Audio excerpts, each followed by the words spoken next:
recreate yourself. It's so amazing to think that our characters are more fluid and more permeable than we like them to imagine them as they are. Really, like we're crazy at the core. Well, I want to place any labels on it. Some people don't like to be called crazy or insane or whatever, but we can say we're really flexible. Our characters are really flexible. If you actually look at it from the way of conditioning, the way we're conditioned to be as we are, we are a product of whatever is put into us, let's say by our education, by the people around us, by our society, by our environment. And all those things were shaping us, like the character which we have, and the character which the person that we become to a so unconscious level that we don't even recognize that we're influenced in that manner. Like we're like sponges. We absorb and we adapt. But at the same time, when we have all of this, like when we've mastered what we're expected to do, what we're supposed to do, what everyone wants us to do, then it's like we become rigid. Now we form an idea, we form a belief, and those ideas and beliefs are more in line with the current times or the current historical period that you live in. What's acceptable, what's not acceptable, that it becomes internalized. You don't have to be conscious about it. You don't have to always be worried, am I doing the right thing, am I doing the wrong thing, even though we are. But on a deeper level, you now have actually internalized the rules and the unspoken standards that you have to adhere to. So that being that just symbolizes the fact that you can come with your own natural and unique character, and that can be subtly influenced to become something completely different by the time you grow up, or whatever time it is that you crystallize or become a shape or take a form.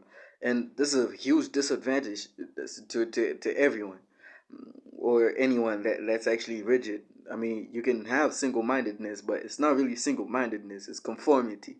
And that kind of conformity will always lead to you being dissatisfied with yourself, because you'd rather fail, or you'd rather have like a bad be a bad person. But if you're genuinely a bad person, then I'd rather you be a bad person because that's who you are. If you're a good person, I'd rather you be a good person, not just because you're trying to to meet some standard of whatever goodness or of whatever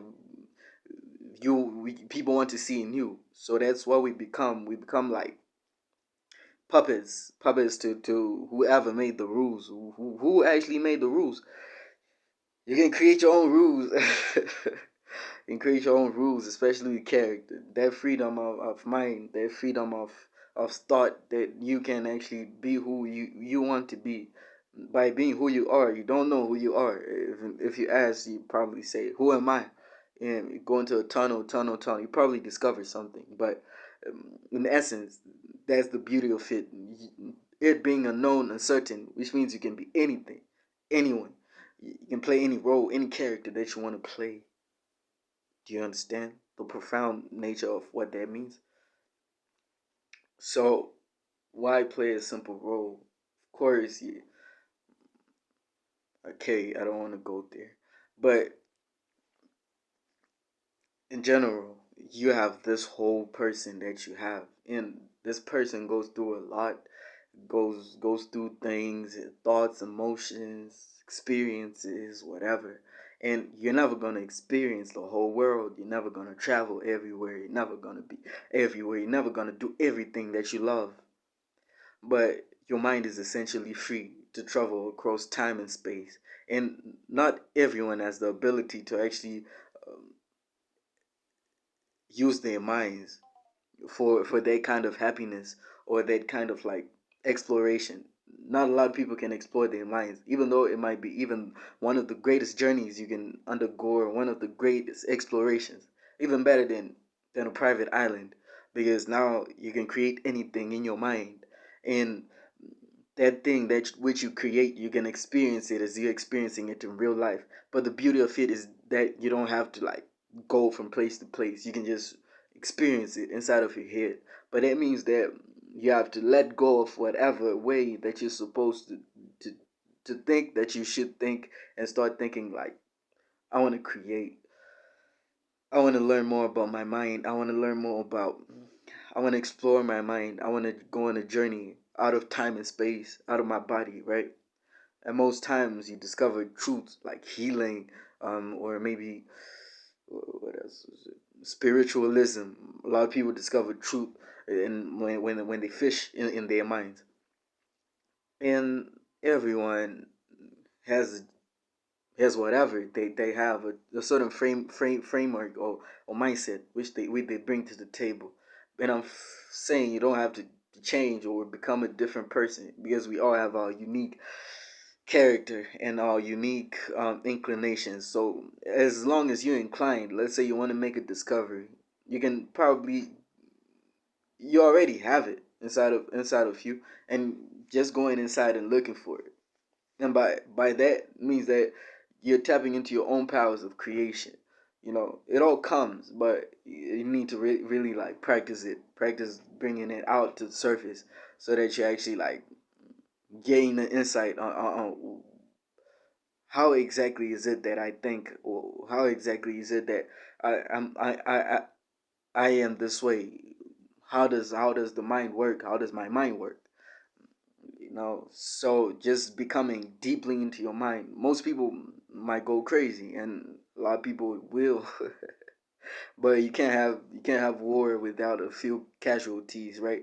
I'm not trying to scare you. I'm just saying that it takes courage to actually say, okay, I want to let go of whatever I think is, and I want to explore the depth of what actually truly is. And that becomes transformation, because you figure that there was never anything really. It was only you, your ideas, your beliefs, and beyond that, there's nothing. You make meaning out of it. So you are creating your experience as you experience it. You're creating your emotions. You're creating your own thoughts. It's difficult, and there's a lot of dispute around it, but that's the way it is. You put the meaning to something meaningless. You give purpose to something that has no purpose. And if you asked what was the purpose, then that's your own discovery.